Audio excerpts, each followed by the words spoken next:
Graça e paz, meus irmãos, que a palavra de Deus esteja falando ao nosso coração nessa breve meditação. Tiago, capítulo 1, versículos 12 ao 16. Eu vou estar lendo aqui versículo por versículo e meditando com você. Diz assim: Bem-aventurado o homem que suporta com perseverança a aprovação, porque depois de ter sido aprovado, receberá a coroa da vida, a qual o Senhor prometeu aos que o amam. Nós estamos de fato sendo provados pelo Senhor, conforme Tiago vem dizendo desde o início desse capítulo, mas nós sabemos que o objetivo dessa provação é que nós sejamos aprovados, é que nós recebamos a coroa da vida, que é promessa de Deus para o seu povo, para o povo da aliança. E Tiago relembra isso aqui no versículo 12. No versículo 13, ele diz: Ninguém ao ser tentado, diga, sou tentado por Deus, porque Deus não pode ser tentado pelo mal, e ele mesmo a ninguém tenta. É uma afirmação do caráter de Deus. Deus, ele jamais é tentado pelo mal. Deus não peca. Deus é impecável. E em relação ao seu povo, ele também não envolve o seu povo no mal. O que Deus está fazendo em nossas vidas é aperfeiçoar a nossa fé. Mas nós, por sermos pecadores, nós transformamos a provação em tentação por causa da nossa cobiça. Veja o que diz o versículo 14. Ao contrário, cada um é tentado pela sua própria cobiça, quando esta o atrai e seduz.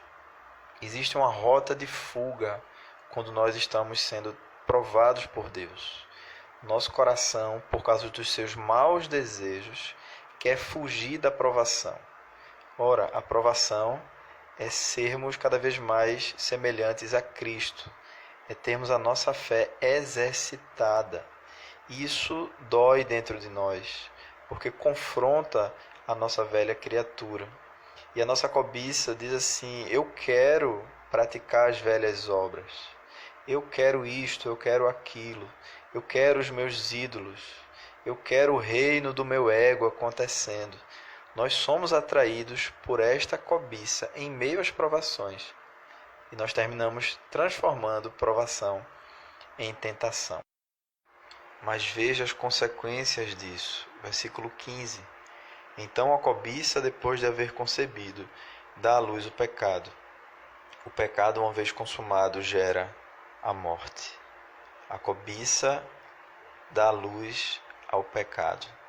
Quando nós damos ouvidos, quando nós finalmente concordamos com a proposta do nosso coração, nós como que engravidamos do pecado. Depois disso, nós praticamos o pecado. E toda espécie de morte, ela pode ser gerada quando nós nos envolvemos com o pecado. Isso é muito sério. No momento em que nós estamos com as nossas famílias, por exemplo, nessa quarentena, nós temos o reino do nosso ego bem confrontado e as nossas cobiças elas ficam muito óbvias. E se a gente der lugar ao nosso coração, se a gente der lugar à cobiça, nós pecaremos em relação, primeiramente, a Deus, mas também pecaremos contra o nosso próximo e contra os próximos mais próximos, que são aqueles que estão conosco, passando por tudo isso juntos. Temos que ter muito cuidado para não transformar essa boa provação de Deus em uma tentação por causa do pecado que habita em nós. Então, irmãos, o que faremos? O que faremos diante dessa situação quando nós não vemos sabedoria em nós mesmos, quando nós não vemos força ou virtudes em nós? Versículo 16 em diante diz assim: Não vos enganeis, meus amados irmãos. Toda boa dádiva e todo dom perfeito são lá do alto, descendo do Pai das luzes, em quem não pode existir variação ou sombra de mudança.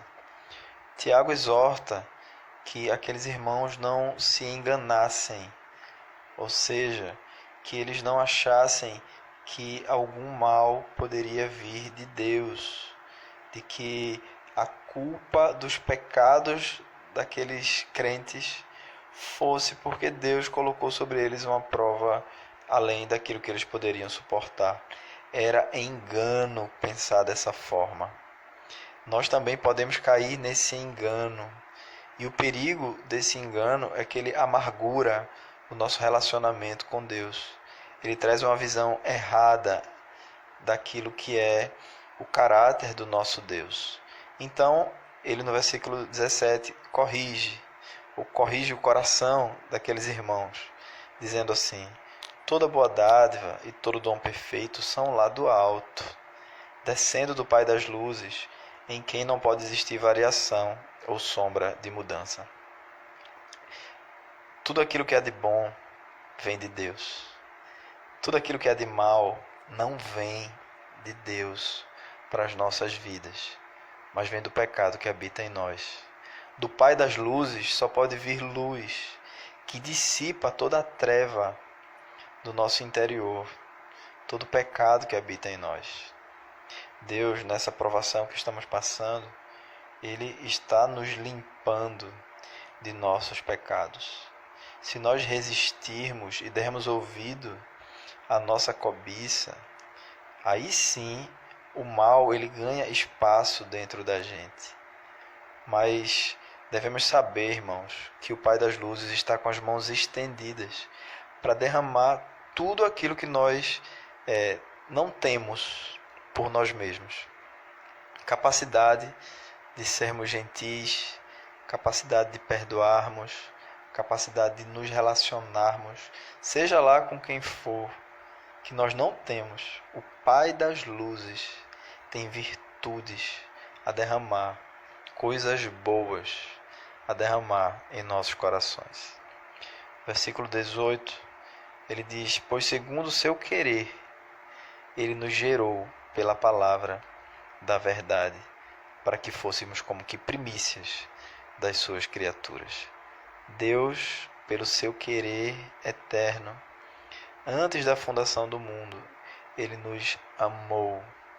E porque nos amou, ele nos anunciou a sua palavra, que gerou fé em nosso coração. E assim, ele nos tem como preciosos aos seus olhos. Ele não nos abandonará em meio a essa provação que nós estamos passando, mas nos fará perseverar até o fim, para a sua honra e para a sua glória e para a nossa alegria. Amém.